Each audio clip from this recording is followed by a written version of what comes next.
All right, gang, moving into correlation and regression. Recall that in the spirit of inference, where our population value is unknown, we collect a point estimate from our sample right there to make a statement about the unknown uh, population value or to test a claim about an unknown population value.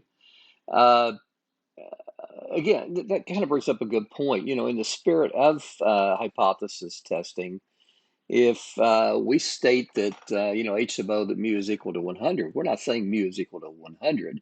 We're saying that there's a claim that we want to test, and we're stating it to be able to carry out the procedure. So anyway, but again, we do a point estimate, calculate the sample mean to make a statement about or an estimate of population mean, get a uh, sample proportion to make an estimate of a population proportion. If we wanted to estimate an unknown population standard deviation, we would take a sample standard deviation. Just an FYI, this is what we call a biased estimator. So proceed with caution. And if we wanted to estimate the population variance, we could use the sample variance to make that prediction.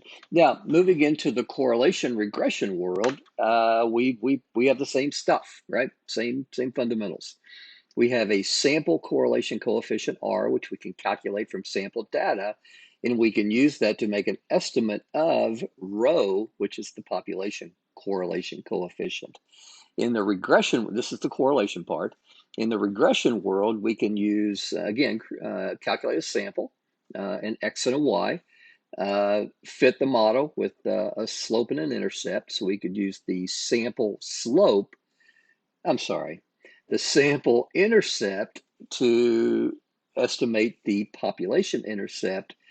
And we could use the sample slope to make an estimate of the population slope, which is beta 1. So over here, we have our Y predicted value is equal to beta 0 plus beta 1x. We would collect a sample and calculate the what we call the coefficient estimates, B0, B1. B0 estimates beta 0, B1 estimates beta 1. All right, that's simple. Clear as mud, right? Now, in general, remember, confidence intervals have three components. They have our point estimate plus or minus our margin of error, which is the part on the right. And remember, our margin of error is just the critical value times the standard error. I wrote it out because that looks like an 8. You're probably thinking, Dr. Darver, what the heck is 8E? That should be an S. So again, the standard error.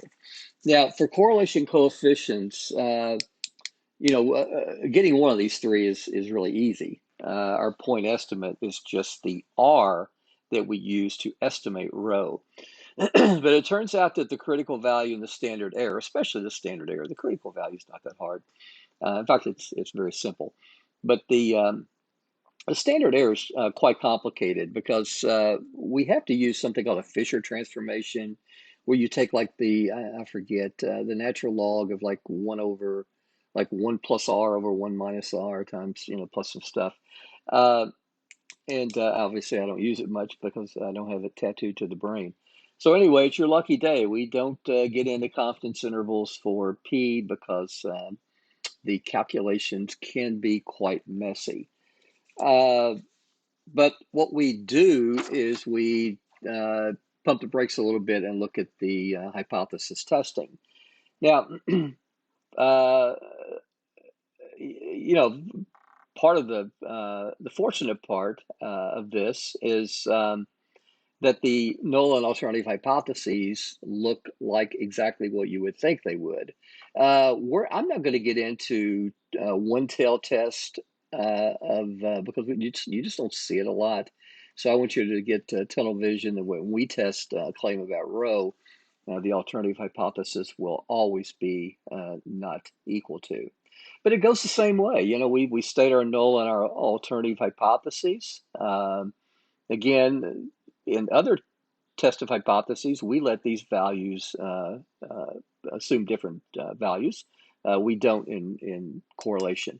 The null hypothesis is that rho is equal to 0. There's no linear relationship. And the alternative hypothesis is that rho is not equal to 0, which says we have a correlation coefficient that's statistically significant, meaning that we do have a linear relationship between x and y. And we'll set alpha usually at 0.05, but again, there's some other values that are reasonable to use. So similar to confidence intervals, calculating test statistic, p-values get a little messy, but I'm going to show you that they're not, they are doable, let's put it that way.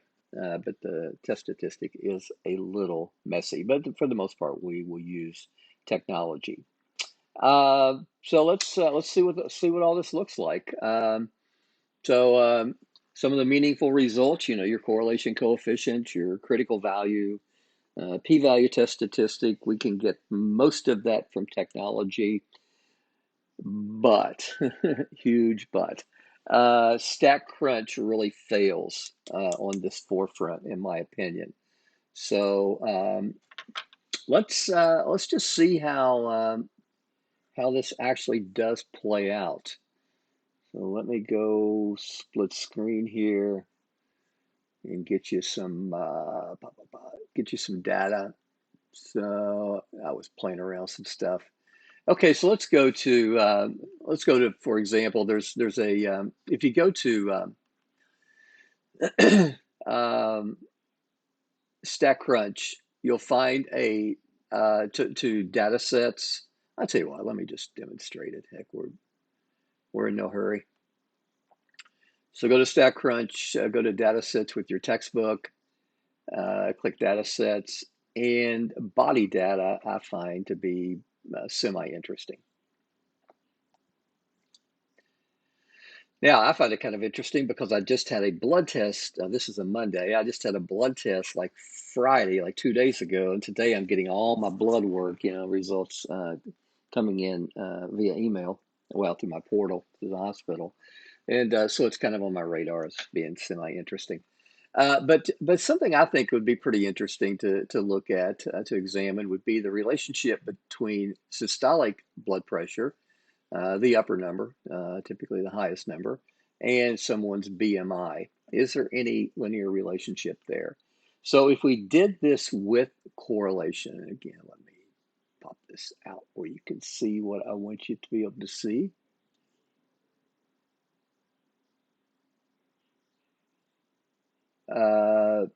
How would we calculate these things? Well, here's the bad news. StatCrunch doesn't do a good job of this. So if we go to stat and we go to summary stat and we go to correlation, so I can select systolic blood pressure and the last one with BMI, and I want a two-sided p-value.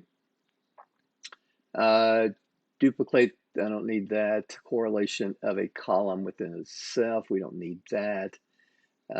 Display columns, we don't need that.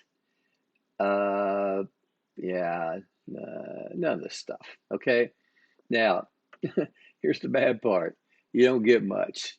What you get is the correlation is 0.211, which is kind of a low correlation, lower than what I thought it would be. And then in parentheses, you get the p-value. So over here, I could calculate the correlation coefficient is 0.2115. And I could calculate the p-value at how many zeros are there? Is it 4? I believe so. I believe that's 0.002, right? Yeah. I'm on my second cup of coffee, so not seeing great. Now, the critical value in the test statistic, critical values are calculated on degrees of freedom n-2. So, for example, here, let's say that we had alpha equal 0.05. So since we're working with a two-tailed test, we'll have, alpha over 2 equals 0.025, okay? Now, again, degrees of freedom, n-2, I don't know what our sample size is here. We can scroll down. Wow, large data set. So our data set sample size is 300. And from there, we just go to an old buddy, something we've used before, calculator. We go to the t distribution. Our degrees of freedom would be 300 minus 2. And we want the upper tail to have 0.025 in it. So 1.968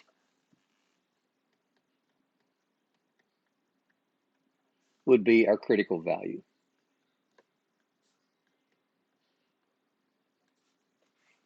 All right, so, you know, reasonable to be able to calculate that. Now, our test statistic takes a little bit more work. So let me separate this. So our R value is going to be 0.2115. And then the denominator gets extremely messy. So it's going to be 1 minus 0.2115 squared over 298. So if we can put that in our calculator without anything crazy, and I will tell you while I'm typing here, the next video I'm going to post using a statistical software package called R. When I'm doing my research and working with doctoral and master's level students, that R is the statistical software package that I use. All of my grad level, I don't teach undergrad courses much anymore. All of my grad level courses, I use R as the statistical software package. Now, you probably think, wait a minute, if they use it in grad school, it must be hard. It's really not. I'll show you how to install it and how to run the R code to where you get all this stuff very easily. So let's do the denominator first. So I'm going to go 1 minus 0.2115, right, squared. And then I'm going to divide by 298. Now I'm going to do this in segments, and I'll show you the way I do it because I don't want to make mistakes, okay? So what I'm doing right now is just this part right here, what's underneath the square root. Because again, if I get too much stuff on a line, I have more potential for error. So I get that, and here's what I get. Now I want to take the square root of it. And all I have to do is just go to the answer. So that gives me the denominator. So now I just need 0.2115 divided by that answer. And I get a test statistic of 3.736, let's call it.